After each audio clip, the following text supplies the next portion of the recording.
Je me pose.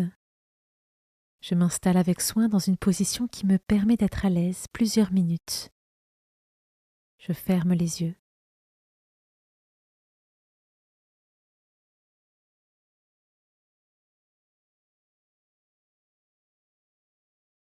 Je me présente à Dieu. Je lui dis mon désir de lui consacrer ce temps et j'invoque l'Esprit Saint pour qu'il m'envoie son soutien.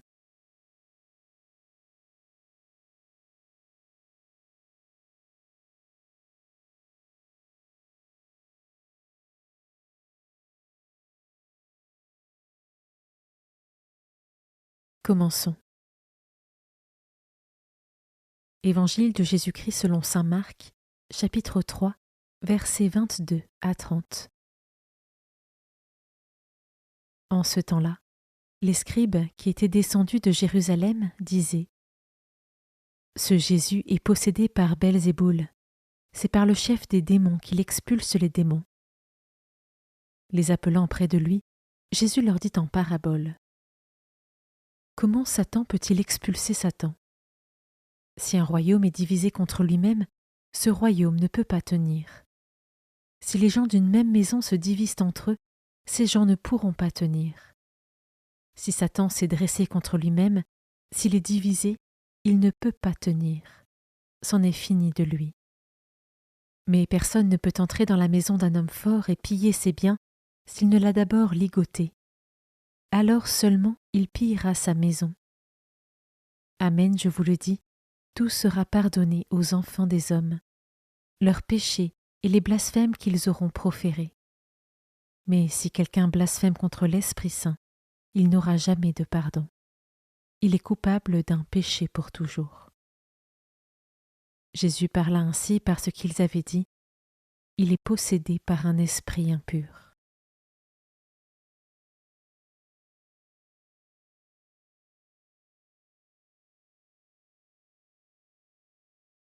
Je commence par méditer ce verset. Si un royaume est divisé contre lui-même, ce royaume ne peut pas tenir. Si les gens d'une même maison se divisent entre eux, ces gens ne pourront pas tenir. Suis-je consciente de l'importance de l'unité pour que la paix agisse comme un véritable pilier au sein de nos familles et de nos sociétés, afin que ces dernières ne s'écroulent pas? Et comment est-ce que je mets en pratique ce devoir d'unité au quotidien?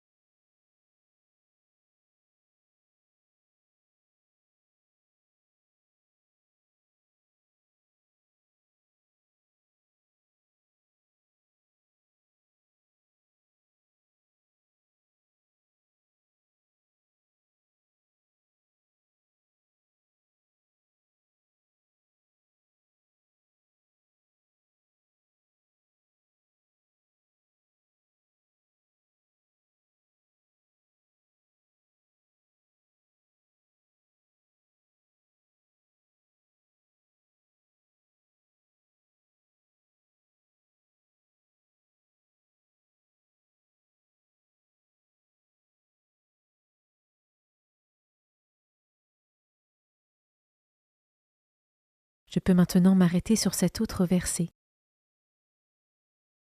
Tout sera pardonné aux enfants des hommes, leurs péchés et les blasphèmes qu'ils auront proférés. Mais si quelqu'un blasphème contre l'Esprit Saint, il n'aura jamais de pardon. Il est coupable d'un péché pour toujours. Dieu, dans son infinie miséricorde, pardonne tous nos péchés. En revanche, pour respecter notre libre arbitre, il ne veut pas nous donner ce que nous ne voulons pas. Ainsi, seul notre refus conscient et assumé de Dieu et de la vérité peut nous condamner et nous couper définitivement de lui. Comment cela résonne en moi?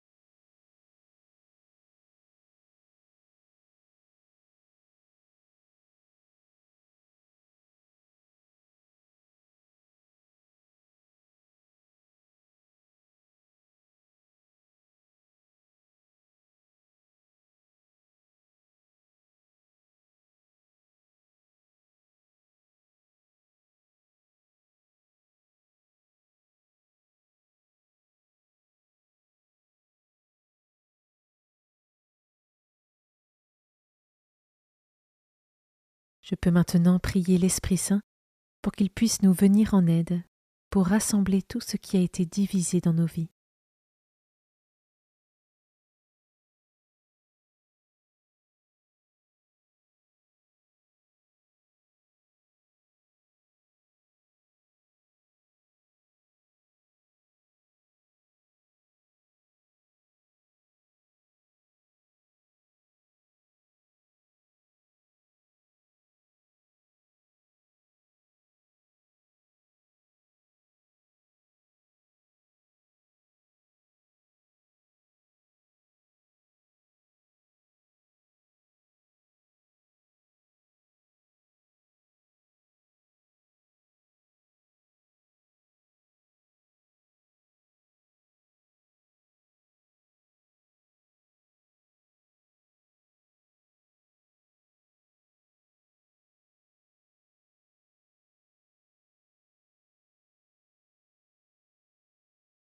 Par une parole ou un geste, je conclus mon temps de prière.